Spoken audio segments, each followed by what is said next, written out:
పౌత్రాలిక వంశాభివృద్ధి పొంది అన్ని కోరికలు తీరని వారి సకల సుఖ సౌభాగ్యాలు పొందుతారో దాన్ని చెప్పవలసిందిగా అని కోరాడు.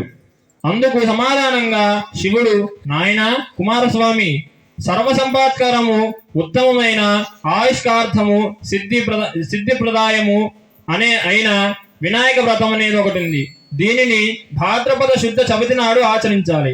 ఆ రోజు ప్రాతకాలమే నిద్ర లేచి స్నానం చేసి శుద్ధార్చితుడయ్యి నిత్యకర్మలు నెరవేర్చుకొని తమ శక్తి మేరకు బంగారంతో గాని వెండితో గాని లేదా కనీసం మట్టితో గాని విఘ్నేశ్వరుడు బొమ్మను తయారు చేసి ఇంటికి ఉత్తర దిక్కులో వడ్లు గాని బియ్యం గాని పోసి మండపాన్ని నిర్మించాలి.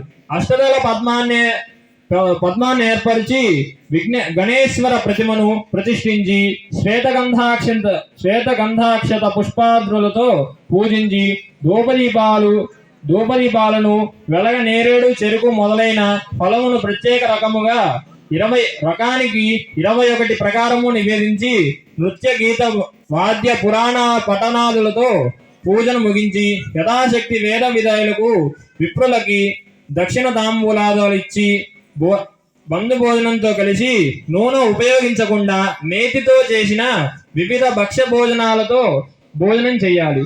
మరునాడు ఉదయం స్నానం సంధ్యావందనను పూర్తి చేసుకొని యథాశక్తిగా బ్రాహ్మణులను దక్షిణ తాంబూలాలతో సంతుష్టపరచాలి. ఈ విధంగా ఎవరైతే ఈ వినాయక వ్రతాన్ని చేస్తారో వాళ్ళకి శ్రీ గణపతి ప్రసాదం వలన సకల కార్యములు సిద్ధిస్తాయి. అదే విధముగా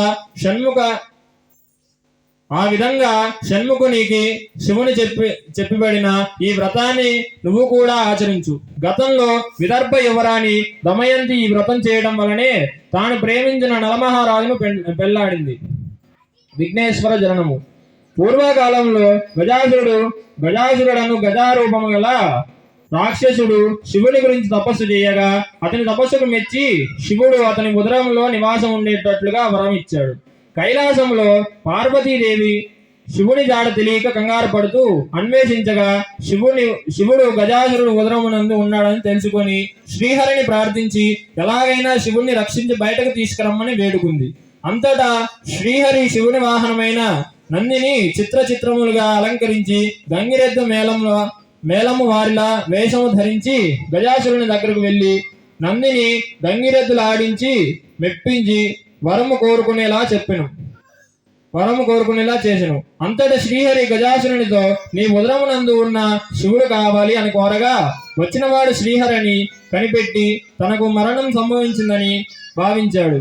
శ్రీహరి ఆజ్ఞతో నంది తన కొమ్ములతో గజాసురుని పొట్ట చీల్చి అందులోని శివుణ్ణి బయటకు వచ్చెను. అంతటా శివుడు గజాసురుని తలకు త్రిలోక ఆధిపత్యం ఇచ్చనని వరం ఇచ్చి గజాసురుని తలతో కైలాసమునకు వెళ్ళెను. కైలాసంలో పార్వతి శివుని రాక గురించి తెలిసి ఎంతో సంతోషించి స్వాగతం చెప్పేందుకు